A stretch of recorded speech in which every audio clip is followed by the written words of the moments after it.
ซันแบรี่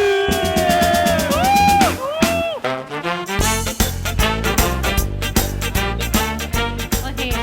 ก็สวัสดีทุกคนนะคะ ก็วันนี้จะมาพูดทอล์กโชว์นิดนึงค่ะ มีคนเคยบอกไว้ว่าชีวิตมนุษย์เนี่ยมันดำรงไปด้วยความกลัว ทีนี้ซันเองคนหนึ่งก็เป็นคนกลัวซันกลัวไมโครโฟนซันกลัวการพูด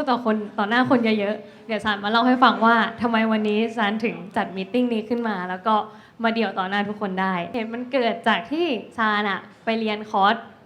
การตลาดกับดร.ป๊อปมาดร.ป๊อปเขาเป็นคนที่คลายความทุกข์ให้คนอื่นอ่ะใครที่ไม่มีความสุขกับชีวิตเนี่ยไปหาเขารับรองหายทุกคนแล้วพอเรียนจบ3วันเขาก็บอกว่าให้ไลฟ์ขายของโดยใช้ความรู้ที่เราเรียนมาทั้งหมด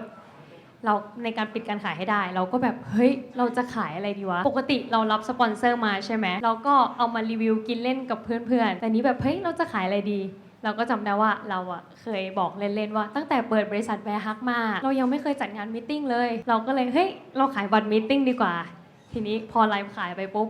ด้วยความที่เรากลัวว่าเราจะเป็นคนเดียวในห้องที่เราขายบัตรไม่ได้เราก็เลยบอกว่างานนี้นะมันจะมีการเดี่ยวไมโครโฟนของการมีของซันแมรี่ด้วยแล้วก็แถมพี่คิมอีกคนนึงเดี๋ยวกลัวมันไม่คุ้มแล้วซันก็จะขนฟูลคอร์ทั้งหมดของซันที่ซันชอบมาในงานนี้แล้วพอแบบทุกคนเรียกรวมไปปุ๊บเราก็แบบหน้านิ่งเลยเราก็ดูยอดเงินคนที่โอนมาในมือถือเราเนี่ย40,000 บาทตอนนั้นเราก็แบบเฮ้ยทุกคนแบบชมเราว่าแบบเฮ้ยเราขายเก่งมากเลยขายเก่งมากเราก็เฮ้ยเราพูดอะไรออกไปเปล่าวะเรารู้สึกกังวลใจแปลกๆทีนี้เราก็ไปดูไลฟ์ที่ตัวเองพูดว่าเราพูดอะไรไปเราบอกว่าเราจะพูดเดียวไมโครโฟนโหเป็นอะไรที่แบบกลัวมากๆอ่ะซันแทบจะอยากจะโอนเงินคืนทุกคนเลยแต่ในเมื่อแบบคนเห็นเป็นหมื่นเป็นแสนไปแล้วอ่ะเราก็กลับคำพูดไม่ได้ทุกคนก็ช่วยงานจะมีงานวันนี้ค่ะ ค่ะทุกคนสงสัยไหมว่าไอ้นี้คืออะไร คือตอนนั้นมันเกิดจากที่ว่าซานน่ะนั่งกับการเว้ย แล้วซานก็บอกว่าเฮ้ยซานอยากได้อะไรที่มันเป็นตัวซาน ใครเห็นปุ๊บรู้เลยว่าเป็นซาน ทีนี้การมันก็เลยบอกว่าโอเคโอเคเดี๋ยววาดให้ แล้วมันก็วาดรูปนี้ให้ แล้วคือแบบเห็นแล้วแบบโกรธมากอ่ะ โกรธมากแต่ไม่รู้จะด่าอะไร เพราะว่ามันก็คือความจริงเว้ย มันก็บอกว่าไอเดียมันอะไม่เคยทำให้ใครผิดหวังแล้วก็โอเคหาโรงงานให้มันเสร็จสับมันก็ไปคุยกับโรงงานแล้วก็พอหมอนตัวอย่างอันแรกเนี่ยส่งมาเราตกใจมากเว้ยคือเราคิดว่าคนที่ไม่ชอบเราอะส่งมาแกล้งเราคิดไปคิดมาแบบใครวะแล้วทีนี้การมันก็บอกว่าเนี่ยหมอนมันเองเราก็บอกเฮ้ยสการไม่เอาละอย่าทำเลยไม่มีใครอยากได้หรอกการก็บอกไม่ทันละซานสั่งทำไปทั้งหมด100 อันทีนี้ก็คิดมาหลายเดือนเลยว่าจะทำยังไงก็เพิ่งคิดออกเมื่อ 2-3 วันที่แล้วซันไปทำบุญที่บ้านเด็กอ่อนปากเกร็ดมามันเป็นสถานที่ที่พ่อแม่ที่ไม่พร้อมอะมาทิ้งเด็กๆเต็มไปหมดเลยเขาก็บอกว่าเอ้ยเงินจากภาครัฐอะเขาอยู่ไม่ได้เว้ยเขาอยู่ได้ด้วยเงินจากพวกเราเพราะฉะนั้นซานจะขายหมอนขาซานที่มีทั้งหมด100 อันในประเทศไทยแล้วก็เดี๋ยวเอาเงินทั้งหมดเนี่ยไปบริจาคไปทำบุญ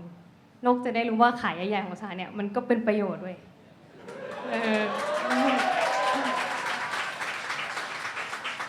ก็ทุกคนก็รู้ว่าซานกลัวหลายๆอย่างมากซานกลัวหมอนขาตัวเองที่แบบไม่เหมือนซากศพอ่ะซานกลัวการเกี่ยวไมโครโฟนพูดต่อหน้าคนเยอะๆแล้วก็ซานก็กลัวคนที่มาในงานมีตติ้งเนี่ยผิดหวังแต่ว่ามีอีกหนึ่งอย่างที่ซานกลัวไม่มีลืมเลยก็คือวันแรกที่ซานเริ่มช่องซันแบรี่ค่ะซานจำได้ว่าวันรับปริญญาทุกคนแบบมีความสุขมากที่ตัวเองเรียนจบแต่ซานนี่แบบเฮ้ยถึงตัวเองจะยิ้มอะแต่ในใจซานกลัวมากเลยเพราะว่าซานไม่อยากทำงานตอนปี3เนี่ยเราไปฝึกงานอะซานรู้แล้วว่าแบบเฮ้ยมันไม่ใช่ที่ของเราเว้ยเราไม่ชอบแต่เฮ้ยเราเรียนไปแล้ว3 ปีอะจะกลับก็ไม่ทันละก็ต้องเรียนให้จบระหว่างที่กลับมาเรียนเนี่ยจากที่เป็นคนที่เรียนอย่างเดียวอะซานทำงานพิเศษเยอะมากซานขาย MV ซานเย็บสมุดขายซานไปขายเสื้อผ้ามือสองซานเป็นเซลล์ขายไอติมซานขายเพื่อหาตัวเองว่าสุดท้ายแล้วตัวเองชอบอะไรพอจบมาเว้ยซันก็ไม่เจอไม่รู้ว่าเฮ้ยเราชอบอะไรกันแน่ก็เลยต้องไปทำงานที่ตัวเองไม่อยากทำแล้วซันก็เห็นเพื่อนๆอ่ะมีความสุขกับชุดยูนิฟอร์มใหม่มีความสุขกับโน้ตบุ๊กที่บริษัทเขาแจกเว้ยเราก็แบบเฮ้ยเรากลัวมากเรากลัวว่าเราจะไม่ได้ออกจากที่ตรงนี้ทุกเช้าตื่นมาซันต้องตื่นแบบตี 5เพราะว่าบ้านซันอยู่ไกลถ้าออกจากบ้านสายนิดเดียวใช่ไหม รถมันจะติดมากแบบ BTS ตอนเช้าอ่ะก็กลัวคนที่แบบคนมันจะหนาแน่นมากๆก็กลัวตอนใกล้เลิกงานซันก็กลัวเว้ยซันกลัวว่าจะมีงานเข้ามาทำให้แบบเฮ้ยซันไม่ได้กลับบ้านตรงเวลาทุกวันซันตื่นตี 5แล้วก็กลับถึงบ้านประมาณ2 ถึง 3 ทุ่มอ่ะก็ไม่ได้ทำอะไรเป็นของตัวเองที่ตัวเองอยากทำแล้วใช้ชีวิตอย่างเงี้ยประมาณ3 เดือนซันก็เลยไปบอกลาออกพอซันลาออกปุ๊บซันก็มีเวลาว่าง15 วันมีความสุขคุณพ่อกับคุณแม่ก็บอกว่าเฮ้ยไปสมัครงานสิเราก็โอเคไปเลือกสายงานที่ใกล้ๆกับบัญชีก็ไปสมัครหลักทรัพย์ชื่อดังของประเทศไปทำงานตอนสัมภาษณ์เนี่ยเขาถามว่าน้องคะน้องเพิ่งลาออกจากที่เก่า3 เดือนอะแล้วน้องแน่ใจได้ไงว่าน้องมาที่นี่น้องจะไม่ออกเราก็แบบตอบไปทันควันเลยด้วยความอยากเข้าเราก็บอกว่าพี่คะหนูขอเอาเกียรตินิยมอันดับ1ของหนูเป็นประกันหนูมีความรับผิดชอบหนูขอให้เวลาพิสูจน์คำพูดหนูทุกอย่างแล้วแบบโหตอบไปแบบยังชมตัวเองเลยติดแน่ๆสุดท้ายก็ติดแล้วทีตัดภาพไป3 เดือนพี่คะหนูขอลาออกแล้วแบบเขาก็มองแบบสงสัยเขาจำได้ว่าเราเคยพูดอะไรไว้ใช่ไหมแล้วเขาก็ถามมาว่าแล้วเขาก็บอกว่าซานรู้ไหมว่าซานทำงานไม่ถึง1 ปีอะซานเปลี่ยนไป2 บริษัทแล้วนะอนาคตที่เหลืออยู่อะซานไปสมัครงานที่ไหนก็คงไม่มีใครรับแล้วแหละเราก็แบบเฮ้ยก็จริงแล้วเขาก็ถามว่าออกไปซานจะทำอะไรซานก็อึ้งตอบไม่ถูกเลยเขาก็เลยบอกว่ากลับไปคิดแล้วมาตอบพี่พรุ่งนี้ใหม่วันนี้พี่จะถือว่าพี่ไม่ได้ยินอะไรทั้งนั้นเราก็กลับไปเราก็นั่งคิดว่าเราจะไปทำอะไรดีใช่ไหมเราก็นั่งลิสต์รายชื่อเพื่อนทั้งหมดในคณะที่เรียนจบด้วยกันอะว่าแบบเฮ้ยเขาเป็นใครบ้างที่ไม่ได้ทำงานประจำทีนี้ก็ไปเจอการเฮ้ยมันทำ YouTube จริงๆก็มีเพื่อนอีกหลายคนนะที่เขาก็ไม่ได้ทำงานประจำเป็นเปิดธุรกิจอะไรเป็นของตัวเองแต่เราเลือกคนที่แบบเฮ้ยมันมีเงื่อนไขในชีวิตคล้ายๆกันก็คือไม่ได้ใช้เงินของพ่อแม่เราก็ไอ้การนี่แหละมันทำ YouTube ใช่ไหมก็เลยโทรไปถามรายได้มันก็บอกมาเราก็แบบเฮ้ยมันทำงานแค่2-3 ชั่วโมงต่อวันอย่างเงี้ยมันได้เงินเดือนเท่าเราเลยว่ะเฮ้ยน่าสนใจว่ะเราก็มองกระจกเว้ยแล้วเราก็มั่นใจว่าเราอะหน้าตาดีกว่ามันแน่นอนแล้วเราก็แบบเฮ้ยหน้าตาแบบมันอะมีคนติดตามเป็นแสนอะถ้าเรามาทำอะก็คงเป็นล้านมั้งด้วยความมั่นใจนี้เว้ยเราก็เลยกลับไปบอกพี่คะหนูจะไปทำ YouTube ค่ะแล้วเขาก็บอกเฮ้ยเราแน่ใจเหรอว่ารายได้แบบที่ได้มันจะอยู่ตลอดไปเราก็แบบด้วยความที่เราก็กลัวเว้ยแต่เราต้องมั่นใจเพราะว่าถ้าเกิดเราอะลังเลเขาจะไม่ให้เราออก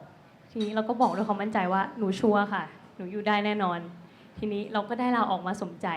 เราก็รีบมาหาการเลยมาบอกการว่าเฮ้ยทำยังไงต่อดีแล้วก็ประชุมกันจนเกิดเป็นชื่อ channel ว่า Sunberry ค่ะ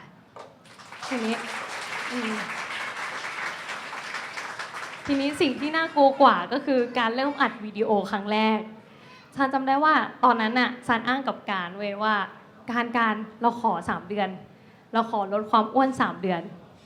เพราะว่าถ้าเราผอมวันนี้เราจะมั่นใจกว่านี้การมันก็หันกลับมาบอกว่าตั้งแต่รู้จักกันที่มหาลัย4 ปีอ่ะแกก็จะลดความอ้วนตลอดแกก็ลดไม่ได้อ่ะแกก็หุ่นแบบนี้มาตั้งนานแล้วเว้ยเราก็แบบว่ะแม่งจริงอันนี้เราก็เลยอ้างพ่อแม่เว้ยเรายังไม่ได้ขอพ่อแม่เลยนะการที่เราจะมาทำ YouTube เนี่ยเราขอไปขอเขาก่อนถ้าเขาให้เราจะค่อยมาทำทีนี้การมันก็หันกลับมาด้วยความโมโหมันก็มาบอกว่าซานถ้าแกไม่เริ่มอัดวันนี้นะแกกลับไปทำงานบัญชีเลยทีนี้เราก็แบบ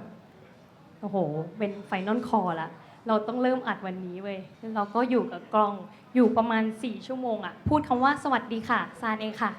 พูด4 ชั่วโมงอ่ะพูดไม่ได้อ่ะแล้วแบบเป็นอะไรที่กลัวมากตอนนั้นมีจันเบสกับมีการอยู่ใกล้ๆซานไล่ทุกคนออกไปหมดเลยเพราะว่าแบบเขินอ่ะไม่รู้พูดไม่ออกก็กลับมาอีกวันหนึ่งก็เริ่มอัดใหม่ตั้งแต่เช้าเย็นๆเลยอ่ะก็สุดท้ายฟุตเทจอ่ะประมาณเกือบ10 ชั่วโมงอ่ะพวกมันตัดให้เหลือ10 นาทีอ่ะเป็นคลิปที่ซานเล่นสลามอ่ะเราก็ย้อนคลิปกลับไปว่าเฮ้ยถ้าเกิดเรารอทุกอย่างให้เราพร้อมก่อนอ่ะป่านนี้ซานก็คงยังไม่ได้เริ่ม channel อ่ะรู้สึกแบบเฮ้ยตัวเองอ่ะคิดถูกมากๆเลยแล้วทำไปทำมาใช่ไหมก็มีคนติดตามซานเยอะขึ้นพอผ่านมาปีหนึ่งซานรู้สึกว่าซานไม่มีความสุขซานก็เลยบอกพี่คิมบอกการว่าซานไม่อยากทำแล้วทีนี้มันก็หันมาบอกว่าเฮ้ยแล้วแกจะไปทำอะไรเราก็แบบ ย้อนกลับไปดูคลิปเก่าๆของตัวเองทั้งหมดเลยว่าเคยทำอะไรมาบ้างแล้วก็คิดขึ้นมาได้ว่าเฮ้ยเราอะชอบตัวเองไปเที่ยวมากๆเลยอะเราดูคลิปตัวเองไปเที่ยวอะประมาณ30รอบ40รอบเราดูตัวเองจนไม่เบื่อเราคิดว่าเราเป็นคนหลงตัวเองเว้ยเพราะเราชอบตัวเองมากที่เราไปเที่ยวแล้วเราก็เฮ้ยดูอีกคลิปอาหารเราชอบมากที่เราแบบได้แนะนำอาหารอร่อยๆให้คนอื่นอะแล้วเราก็สังเกตตัวเองทุกเช้าอะหลายๆคนอาจจะตื่นพอเสียงนาฬิกาใช่ไหมแต่เราอะตื่นเพราะว่าเราหิวเว้ยคือถ้าเกิดคืนไหนอะเราเตรียมอาหารที่เราอยากกินไว้ตอนกลางคืนอะตอนเช้าเราจะตื่นมาแบบก่อนเวลาเพราะว่าเราอยากกินมันเว้ยเราก็รู้แล้วว่าเราเป็นคนรักอาหารกับรักการเที่ยวมากๆเราก็เลยตัดสินใจเนี่ยอยากทำ channel เกี่ยวกับอาหารแล้วก็ท่องเที่ยวแต่แล้วก็แบบเฮ้ยเราก็กลัวการเปลี่ยนแปลงมากๆเพราะว่าถ้าเกิดเราทำแบบเดิมรีวิวขนมเล่นกับเพื่อนเหมือนเดิมใช่ปะคนติดตามเราก็เป็นล้านคนดูวิดีโอเราก็เป็นล้านอยู่แล้วเราจะเปลี่ยนทำไมวะการเปลี่ยนไปอ่ะคนดูอาจจะหายไปเลยก็ได้แต่ว่าซันก็เลือกที่จะซื่อสัตย์กับคนดู เพราะว่าซันไม่อยากยิ้มตอนที่ซันไม่มีความสุขเพราะฉะนั้นแล้วซันก็เลยเลือกที่จะเปลี่ยนแนว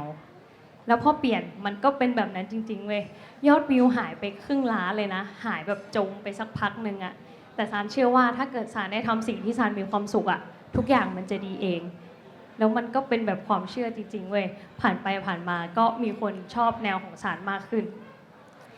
แล้วพอซันทำไปทำมาปุ๊บ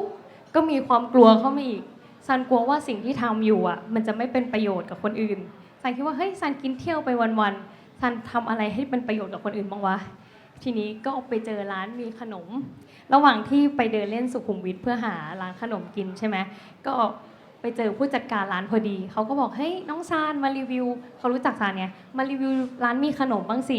เราก็แบบอ๋อโอเคขนมอร่อยซานทำให้อยู่แล้วทีนี้ก็ปล่อยวิดีโอออกไปซิริที่เป็นตากล้องคนตัดต่อของซานใช่ไหมมันพาสาวไปเดทแล้วมันก็บอกว่าพี่ซานคนต่อแถวร้านมีขนมอ่ะยาวเหมือนป้าเฉอยเลยหลังจากที่พวกเราปล่อยวิดีโอเราก็แบบเฮ้ยจริงเหรอแล้วแบบเราก็รู้เลยอ่ะเรารู้สึกได้เลยอ่ะว่าสิ่งที่เราทำอยู่อ่ะเราทำให้คนอื่นมีความสุขแล้วนอกจากเนี้ยเราทำให้สถานที่ที่เราไปอ่ะมีการเปลี่ยนแปลงที่ดีขึ้นด้วยเราก็รู้สึกเฮ้ยมีกำลังใจในการทำคลิปต่อวันหนึ่งเราก็ได้รับโอกาสจากรัฐบาลญี่ปุ่นเขาชวนเราไปโปรโมทภูมิภาคการท่องเที่ยวเศรษฐกิจใหม่ของเขาทีนี้เราก็ถามเขาไปว่าพี่คะทำไมถึงเลือกซานเขาก็ตอบว่าเพราะว่าเขาอยากให้คนไทยไปเที่ยวประเทศเขาเยอะๆเราก็แบบเฮ้ยเหมือนเราโดนตบหัวมาเลยอะเรารู้สึกว่าเราเห็นภาพเม็ดเงินประเทศไทยวิ่งออกไปประเทศญี่ปุ่นเว้ยแล้วเราก็แบบเฮ้ยขนาดตัวเขาอะยังเชื่อแหละว่าเราทำให้เศรษฐกิจประเทศเขาดีขึ้นได้อะทำไมเราไม่เชื่อตัวเองว่าเราอะทำให้เศรษฐกิจประเทศไทยดีขึ้นได้วะแล้วหลังจากนั้นปุ๊บจากที่ซานเป็นคนกลัวการท่องเที่ยวต่างจังหวัดมากซานคิดว่าการท่องเที่ยวต่างประเทศเท่านั้นน่ะถึงจะทำให้ซานมีวิดีโอดีๆทำให้ซานมีความสุขซานเปลี่ยนความคิดทุกอย่างเลยกลายเป็นเที่ยวในประเทศมากขึ้นแล้วทุกวันนี้ซานก็ภูมิใจกับคลิปที่ซานไปเที่ยวต่างจังหวัดโปรโมทประเทศไทยมากๆมีอีกคอมเมนต์หนึ่งที่ซานจำได้แล้วก็น่าจะจำไปตลอดเลยก็คือมีคุณแม่คนหนึ่งเขาคอมเมนต์ในวิดีโอว่าเขาขอบคุณมากที่ทำให้เขาได้ลูกชายกลับคืนมาเราก็แบบเฮ้ยอะไรวะเขาก็บอกว่าลูกเขาเป็นคนติดเกมมากไม่คุยกับพ่อแม่เลยจนกระทั่งดูคลิปซานแล้วเขาก็มาขอให้พ่อแม่พาไปกินไปเที่ยวตามพี่ซานขอบคุณมากที่ทำให้เขาได้ครอบครัวกลับคืนมาหูเราอ่านแล้วแบบหูเราเกือบน้ำตาไหลเลยอะจริงๆแล้วคือเราคิดว่าเราน่าจะจำไปจนตายเลยว่าครั้งหนึ่งเราเคยทำประโยชน์ให้กับคนอื่นขนาดนี้ไม่รู้คนอื่นจะเป็นแบบเราบอกตอนเด็กเราจำได้ว่าเราบอกเพื่อนว่าเราเมื่อไหร่จะโตวะไม่อยากมาเรียนหนังสือเลยที่ไม่อยากอ่านหนังสือสอบแล้วพอตอนโตอย่างเงี้ยเราก็อยากไปเป็นเด็กที่ไม่ต้องมีความรับผิดชอบอะไรเลยแต่ตั้งแต่ที่ซานทำ channel เนี่ยซานรู้เลยว่าช่วงเวลาตรงเนี้ยเป็นช่วงเวลาที่มีความสุขแล้วก็ดีที่สุดของซานแล้วก็ถ้าย้อนกลับไปซานไม่กล้าบอกลาออกซานก็คงไม่มีชีวิตที่ดีแบบนี้แล้วเหตุการณ์ที่ผ่านมาก็ทำให้ซานรู้ว่าการเผชิญหน้ากับความกลัวมันไม่ทำให้ซานตายแล้วมันก็ทำให้ซานมีชีวิตใหม่ที่ดีขึ้นค่ะขอบคุณค่ะไม่รู้จะขอบคุณไม่รู้ทำอย่างไร